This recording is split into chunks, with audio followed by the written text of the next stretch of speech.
ನೀವಾದರೂ ಚಿಂತನೆ ಮಾಡಬಹುದು. ಶಿರಾ ತಾಲೂಕಲ್ಲಿ ಎಷ್ಟು ಸಾವಿರ ಜನ ಮಕ್ಕಳಿದ್ದಾರೆ, ಅಷ್ಟು ಸಾವಿರ ಜನಕ್ಕೂ ಕೂಡ ನೋಟ್ ಪುಸ್ತಕವನ್ನ ರವಿಯಣ್ಣ ಕೊಡ್ತಾರಂತ. ಇದು ಸತ್ಯ ಕೂಡ. ಇಂಥ ಸಮಾಜ ಸೇವೆಯಲ್ಲಿ ತೊಡಗಿರ್ತಂತ ರವಿಯಣ್ಣವ್ರಿಗೆ ದೇವರು ಇನ್ನೂ ಹೆಚ್ಚಿನ ಆಯುಷು, ಆರೋಗ್ಯ, ರಾಜಕೀಯವಾಗಿ ಅಧಿಕಾರ ಶಕ್ತಿಯನ್ನ ದೇವರು ಕರುಣಿಸಲಿ ಅಂತ ನಿಮ್ಮೆಲ್ಲರ ಪರವಾಗಿ ಪ್ರಾರ್ಥಿಸ್ಕೊಳ್ತಾ, ನೀವೆಲ್ಲರೂ ಕೂಡ ಅನೇಕ ರಾಜಕಾರಣಿಗಳನ್ನ, ಅನೇಕ ಶ್ರೀಮಂತರನ್ನ ನೋಡಿದ್ದೀರ. ಅಪರೂಪದಲ್ಲಿ ಒಬ್ಬ ವ್ಯಕ್ತಿ ರವಿಯಣ್ಣ. ನಿಜವಾಗ್ಲೂ ಕೂಡ ಯಾವುದೇ ಡಿಮ್ಯಾಂಡ್ಸ್ ಇದ್ದೆ, ನೀವು ಯಾರು ಕೋರ್ಕೊಂಡಿಲ್ಲ, ಅಣ್ಣ ನನಗೆ ಬುಕ್ಸ್ ಕೊಡಿ, ನೋಟ್ಸ್ ಕೊಡಿ, ಯಾವುದೇ ಶಾಲೆ ಮುಖ್ಯ ಶಿಕ್ಷಕರಾಗಲಿ, ಪ್ರಾಂಶುಪಾಲರಾಗಲಿ, HM ಆಗಲಿ ಯಾರು ಕೇಳ್ಕೊಂಡಿಲ್ಲ. ಸ್ವಯಂ ಪ್ರೇರಿತವಾಗಿ ಅವರೇ ಮುಂದೆ ಬಂದು ಬಡ ಮಕ್ಕಳು ಇರ್ತಾರೆ, ಅವ್ರಿಗೆ ಗುಣಮಟ್ಟದ ಶಿಕ್ಷಣ ಸಿಗ್ಲಿ, ನೋಟ್ ಪುಸ್ತಕವನ್ನು ಕೊಡ್ಕೊಂಡಂತ ಮಕ್ಕಳಿದ್ದಾರೆ. ಅವರು ಕೂಡ ಪ್ರೈವೇಟ್ ಕಾನ್ವೆಂಟ್ ಅಲ್ಲಿ ಓದೋ ಮಕ್ಕಳ ತರನೇ ಇವರು ಕೂಡ ಸರ್ಕಾರಿ ಶಾಲೆಯಲ್ಲಿ ಓದೋ ಮಕ್ಕಳು ಕೂಡ ಅನುಕೂಲ ಆಗ್ಲಿ ಅಂತ ಎಲ್ಲ ಶಾಲೆಗಳಿಗೆ ನೋಟ್ ಪುಸ್ತಕವನ್ನು ವಿತರಣೆ ಮಾಡ್ತಾ ಇದ್ದಾರೆ. ನಿಜವಾಗ್ಲೂ ಕೂಡ ನಾನು ಅವ್ರಿಗೆ ಎಷ್ಟು ಥ್ಯಾಂಕ್ಸ್ ಹೇಳಿದ್ರು ಕಡಿಮೆನೆ. ನಾನು ಉತ್ಪ್ರೇಕ್ಷೆಗೆ ಮಾತಾಡ್ತಾ ಇಲ್ಲ, ಆತ್ಮ ಸಾಕ್ಷಿಯಾಗಿ ಮಾತಾಡ್ತಾ ಇದ್ದೀನಿ. ಇವತ್ತು ನಾನು ನೋಡ್ಲಿಕ್ಕೆ ಸುಮಾರು 20 ವರ್ಷಗಳಿಂದ ರಾಜಕಾರಣವನ್ನು ಮಾಡ್ಕೊಂಡ್ ಬರ್ತಾ ಇದ್ದೀನಿ. ಅನೇಕ ಜನ ರಾಜಕಾರಣವನ್ನ ಮುಂದಿಟ್ಟು ತನ್ನ ಮುಂದಿನ ಭವಿಷ್ಯದ ನಡೆಯನ್ನ ಮುಂದಿಟ್ಟುಕೊಂಡು ರಾಜಕಾರಣ ಮಾಡುವಂತ ಅನೇಕ ವ್ಯಕ್ತಿಗಳಿದ್ದಾರೆ. ಆದ್ರೆ ಲತಾ ರವಿಕುಮಾರ್ ರವಿಯಣ್ಣನವರು ಯಾವುದೇ ಒಂದು ನಿರೀಕ್ಷೆಯನ್ನ ಇಟ್ಕೊಳ್ಳದೆ ಸಮಾಜ ಸೇವೆಯಲ್ಲಿ ತುಂಬಾ ಯಶಸ್ವಿಯಾಗಿ ಎಲ್ಲ ವರ್ಗದ, ಎಲ್ಲ ಜಾತಿ ಜನಾಂಗದ ಮಕ್ಕಳಿಗೆ ಸಮಾಜ ಸೇವೆಯಲ್ಲಿ ಇದೊಂದೇ ಅಲ್ಲ, ಬೇರೆ ಬೇರೆ ಅನೇಕ ಕೆಲಸಗಳನ್ನ, ಜನ ಮೆಚ್ಚುವಂತ ಕೆಲಸಗಳನ್ನ, ಸಹಾಯವನ್ನು ಮಾಡಿದ್ದಾರೆ. ನಾನು ಹಾಗೂ ದ್ವಾರಕುಂಟೆ ಭಾಗದ 2 ಭಾಗಗಳಿಗೆ ನೋಟ್ ಪುಸ್ತಕಗಳನ್ನು ವಿತರಣೆ ಮಾಡಿ, ಎರಡನೇದಾಗಿ ಲಕ್ನಳ್ಳಿ ಹಾಗೂ ಚಿಕ್ಕಪಾಣಿಗೆರೆ ಭಾಗಕ್ಕೆ ಬಂದಿದ್ದೇವೆ. ಈ ಪುಸ್ತಕಗಳನ್ನು ಈಗಾಗಲೇ ಸುಮಾರು ವರ್ಷಗಳಿಂದ ತಾಲೂಕಿನ ಎಲ್ಲ ಶಾಲೆಗಳಿಗೆ ಹಂಚ್ತಾ ಇದ್ದೀವಿ. ಇದರ ಉದ್ದೇಶ ಏನು ಅಂತಂದ್ರೆ, ತಾವೆಲ್ಲರೂ ಸಹ ವಿದ್ಯಾವಂತರಾಗಬೇಕು.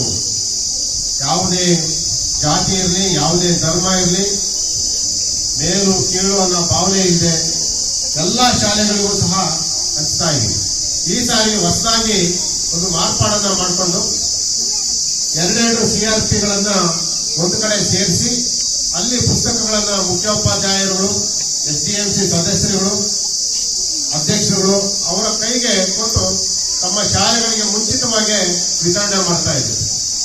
ಈಗಾಗಲೇ ಮಂಜಾಳ ಅವರು ಹೇಳಿದ್ರು, ಸಾಕಷ್ಟು ವರ್ಷಗಳಿಂದ ಪುಸ್ತಕಗಳನ್ನ ವಿತರಣೆ ಮಾಡ್ತಾ ಇದ್ದಾರೆ ಅಂತ. ಪುಸ್ತಕಗಳ ಜೊತೆಗೆ ಅನೇಕ ದೇವಸ್ಥಾನಗಳು, 120ಕ್ಕೂ ಹೆಚ್ಚು ದೇವಸ್ಥಾನದ ಗೋಪುರಗಳನ್ನ ಈ ತಾಲೂಕಿನಲ್ಲಿ ಕಟ್ಟಿದ್ದೀವಿ. ಅವೆಲ್ಲರ ಅದೇ ರೀತಿ ಮತ್ತೆ ಸಾಮಾಜಿಕವಾಗಿ ಹಿಂದುಳಿದಂತ ಅನೇಕ ವಿದ್ಯಾರ್ಥಿಗಳಿಗೆ ಧನ ಸಹಾಯ ಮಾಡೋದಿರ್ಬೋದು, ನಾಟಕಗಳಿರ್ಬೋದು, ಮತ್ತೆ ವೈಯಕ್ತಿಕವಾಗಿ ಕೆಲವು ದೇವಸ್ಥಾನಗಳು ನಾವೇ ಕಟ್ಟಿಸಿದ್ರೆ ಕೆಲವು ದೇವಸ್ಥಾನಗಳಿಗೆ ಹಣ ಸಹಾಯವನ್ನು ಮಾಡುವ ಮುಖಾಂತರ ಈ ಸಮಾಜ ಸೇವೆಯನ್ನು ಶ್ರೀ ವಿಜಯಲಕ್ಷ್ಮಿ ಚಾರಿಟೇಬಲ್ ಟ್ರಸ್ಟ್ ವತಿಯಿಂದ ನಡೆಸ್ಕೊಂಡು ಬರ್ತಾ ಇದೆ. ನಾನು ಮೊದಲು ಶಿರಾ ತಾಲೂಕಿಗೆ ಆಗಮಿಸಿದಾಗ ಈ ತಾಲೂಕು ಒಂದು ಫಲವತ್ತಾದಂತ ನಾಡಾಗಿತ್ತು. ಯಾಕಂದ್ರೆ 87ರಲ್ಲಿ 1987ರಲ್ಲಿ ಸೂರ್ಯಕಾಂತಿ, ಕಬ್ಬು, ಭತ್ತ ನಳನಳಿಸ್ತಾ ಇತ್ತು. ತದನಂತರ ಏನಾಯ್ತು, ಬರ್ಬರ್ತಾ ಇದು ತಾಲೂಕು ಸ್ವಲ್ಪ ಬರಡಾಯ್ತು, ಶೇಂಗಾ ಬೆಳೆ ನಾಡಾಯ್ತು. ಯಾಕೆ ಪರಿವರ್ತನೆ ಆಯ್ತು, ಹೇಗಾಯ್ತು? ಮಳೆ ಕೊರತೆ ಒಂದು ಕಡೆ, ಗಿಡ ಮರಗಳನ್ನ ಪರಿಸರ ನಾಶ ಇನ್ನೊಂದು ಕಡೆ. ಅವೆರಡರಲ್ಲಿ ಪ್ರಭಾವ ಬೀರೋದು ಯಾರ ಮೇಲೆ ಅಂತಂದ್ರೆ ಶಿಕ್ಷಣದ ಮೇಲೆ. ಯಾಕಂದ್ರೆ ಬಡತನ ಪ್ರಾರಂಭ ಆದ್ರೆ ಶಿಕ್ಷಣಕ್ಕೆ ಕೊಡ್ತಾ ಬಿಡುತ್ತೆ. ಮನೆಯಲ್ಲಿ ತಂದೆ ತಾಯಿಗಳು ಸ್ಕೂಲ್ ಸೇರಿಸೋ ಜವಾಬ್ದಾರಿಯನ್ನ ಸ್ವಲ್ಪ ತಡ ಮಾಡಬಹುದು. ಅದೇ ರೀತಿ ಸ್ವಲ್ಪ ಒಳ್ಳೆ ಶಾಲೆಗಳು, ಸರ್ಕಾರಿ ಶಾಲೆಗಳು ಸೇರಿಸೋದು ತಡ ಆಗಬಹುದು. ಆದ್ರೆ ನಮ್ಮ ತಾಲೂಕು ಒಂದು ಶಿಕ್ಷಣ ಕಾಶಿಯಾಗಿ ಬದಲಾವಣೆ ಆಗ್ತಾ ಇದೆ. ಅತಿ ಹೆಚ್ಚಿನ ವಿದ್ಯಾರ್ಥಿಗಳಿರುವಂತಹ ತಾಲೂಕಿದು. ಹಾಗೆ ಹೆಚ್ಚು ಶಿಕ್ಷಕರು ಸಹ ಇವತ್ತು ಕ್ರಿಯಾಶೀಲವಾಗಿ ನಮ್ಮ ತಾಲೂಕಿನಲ್ಲಿ ಕೆಲಸ ಮಾಡ್ತಾ ಇದ್ದಾರೆ. ಯಾಕಂದ್ರೆ ಇವತ್ತು ಉತ್ತಮವಾದಂತಹ ಫಲಿತಾಂಶ ಬರಬೇಕು ಅಂತಂದ್ರೆ ಎಲ್ಲ ಶಿಕ್ಷಕರು ಇವತ್ತು ಗುಣಮಟ್ಟದ ಶಿಕ್ಷಣವನ್ನ ಇವತ್ತು ಕೊಡ್ತಾ ಇದ್ದಾರೆ. ಅದಕ್ಕೆ ಎಲ್ಲ ಪೋಷಕರು ಸಹ ಇವತ್ತು ಸಹಕಾರ ಕೊಡ್ತಾ ಇದ್ದಾರೆ. ನಮ್ಮ ತಾಲೂಕು ಸ್ವಲ್ಪ ಬಡಭೂಮಿ ಆಗಿರೋದ್ರಿಂದ ನಮ್ಮ ತಾಲೂಕಿನಲ್ಲಿ ಏನಾದರೂ ಒಂದು ಮಾಡಬೇಕು, ಸಮಾಜ ಸೇವೆ ಮಾಡಬೇಕು ಅಂತೇಳಿ ಈ ನೋಟ್ ಪುಸ್ತಕಗಳ ವಿತರಣೆಯನ್ನ 2007ರಲ್ಲಿ ಮೊದಲು ಚಂಗಾವರದಿಂದ ಪ್ರಾರಂಭ ಮಾಡಿದ್ರು. ಒಂದು ಗ್ರಾಮ, ಒಂದು ಪಂಚಾಯಿತಿ ಆಯಿತು, ಒಂದು ಹೋಬಳಿ ಆಯಿತು. ತದನಂತರ ಇಡೀ ಶಿರಾ ತಾಲೂಕು, ಇಡೀ ಸರ್ಕಾರಿ ಶಾಲೆಗಳು, ಅನುದಾನಿತ ಶಾಲೆಗಳು, ಎಲ್ಲ ಶಾಲೆಗಳಿಗೂ ಸೇರಿಸಿ ಇವತ್ತು ಕೊಡ್ತಾ ಇದೆ. ಈ ವರ್ಷ ಸುಮಾರು ನಮ್ಮ ಅಂದಾಜಿನ ಪ್ರಕಾರ 1.5 ಲಕ್ಷ ನೋಟ್ ಪುಸ್ತಕಗಳನ್ನ ವಿತರಣೆ ಮಾಡ್ತಾ ಇದ್ದೀವಿ. ಅದರಲ್ಲಿ ಎಲ್ಲ ಮಕ್ಕಳು ಉಪಯೋಗಿಸ್ಕೊಳ್ಬೇಕು. ಇದು ಶ್ರಮದಿಂದ ನಾವು ದುಡ್ಡಾಕಿ ಮಕ್ಕಳಿಗೆ ಅನುಕೂಲ ಆಗಲಿ ಅಂದ್ಬಿಟ್ಟು ನಾವು ಕೊಡ್ತಾ ಇರೋದು. ಇದನ್ನ ಬೇರೆ ಯಾವುದೇ ಒಂದು ರಂಗೋಲಿ ಬಿಡಿಸೋದಕ್ಕಾಗಲಿ ಅಥವಾ ಬೇರೆ ಲೆಕ್ಕಗಳನ್ನು ಬರೆಯೋದಕ್ಕಾಗಲಿ ಉಪಯೋಗಿಸಬೇಡಿ.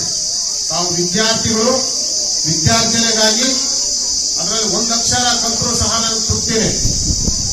ಸುಮಾರು 2007ರಿಂದ ನಾವು ಪುಸ್ತಕ ವಿತರಣೆ ಮಾಡ್ತಾ ಇದ್ವಿ. ಅನೇಕ ಜನ ಬೆಂಗಳೂರಿನಲ್ಲಿ ಅಲ್ಲಲ್ಲಿ ಸಿಗ್ತಾರೆ.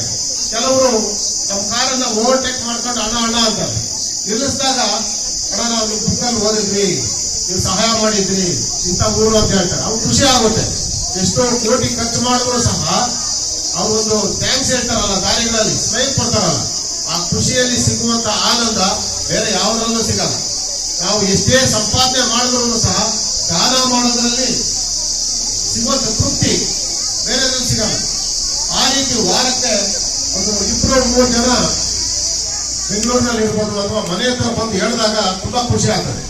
ಅದರಲ್ಲಿ ಮುಂದಿನ ದಿನಗಳಲ್ಲಿ ನೀವು ಸಹ ಆ ರೀತಿಯ ವಿದ್ಯಾರ್ಥಿಗಳಾಗಬೇಕು. ತಂದೆ ತಾಯಿಗಳು ನಿಮ್ಮ ಮೇಲೆ ಸಾಕಷ್ಟು ಭರವಸೆ ಇಕ್ಕಿ ಸ್ಕೂಲ್ ಕಳಿಸ್ತಾರೆ, ನನ್ನ ಮಗ ಓದ್ಲಿ ಅಂತ. ಕೊನೆ ಕಾಲದಲ್ಲಿ ನೀವು ಅವ್ರ ಸಹಾಯ ಆಗಲಿ ಅಂತ ಕಳ್ಸಲ್ಲ.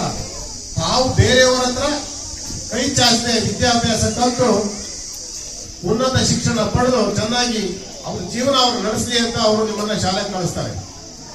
ಅವರು ಎಲ್ಲ ತ್ಯಾಗ ಮಾಡಿರ್ತಾರೆ. ಅದಕ್ಕೆ ಪ್ರತಿಫಲವಾಗಿ ನೀವೇನ್ ಮಾಡ್ಬೇಕಂದ್ರೆ ಚೆನ್ನಾಗಿ ಓದಬೇಕು, ಗುರುಗಳು ಏನ್ ಹೇಳ್ಕೊಡ್ತಾರೋ ಅದನ್ನ ಕಲಿಬೇಕು, ಆವತ್ತಿನ ಪಾಠಗಳನ್ನ ಮಾಡಿ ನೀವು ಯಶಸ್ಸನ್ನ ಸಾಧಿಸಬೇಕು. ಹಾಗಾಗಿ ಈ ಪುಸ್ತಕಗಳನ್ನ ಕೊಡೋದ್ರಿಂದ 4 ಅಕ್ಷರ ಕಲ್ತ್ರೆ ನಮಗೂ ಸಹ ತೃಪ್ತಿ ಆಗುತ್ತೆ. ಹಾಗಾಗಿ ಎಲ್ಲಾ ಮಕ್ಕಳಿಗೆ 1ನೇ ತರಗತಿ ಮತ್ತು 2ನೇ ತರಗತಿ ಮಕ್ಕಳಿಗೆ ಒಂದೊಂದು ನೋಟ್ ಪುಸ್ತಕಗಳನ್ನ ಕೊಡ್ತೇವೆ. ಮತ್ತೆ